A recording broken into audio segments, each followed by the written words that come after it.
In this tutorial, we're going to take a look at how you can put your video inside of a shape in Adobe Premiere Pro. So I have this video here and I want to have her face inside of a shape, and what I can do then is select this rectangle tool and I'll make a rectangle roughly the size where I want to have it. As you can see here, it has a stroke. I do not want a stroke. I'm going to deselect it in the properties window. Now, when you have your shape roughly where you want to have it, you're going to go to Effects, and in Effects, you're going to search for Track Matte. And then drag that Track Matte key on your video layer. And now, selecting that video layer, going to Effect Controls and the Track Matte key, we're going to set the matte to the video layer in which your graphic is situated, so in my case, video 2. And now my video has been put inside of that graphic. Now I can change that graphic by selecting the graphic and going to Properties, which if it isn't visible, go to Window and then choose Properties here.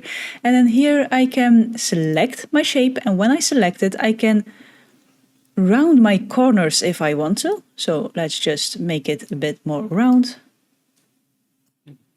Something like this. And I can still select my object, my shape.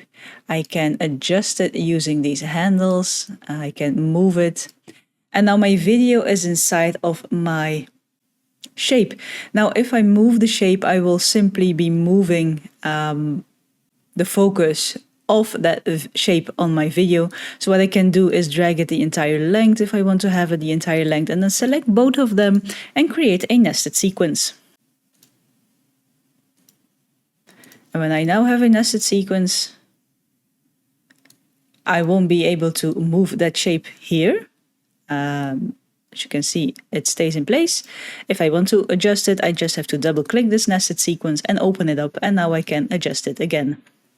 But that's how you can place your video inside of a shape in Adobe Premiere Pro. Like the video if you liked it, subscribe if you want to see more of my videos, and as always, thank you for watching, and I'll see you in the next one.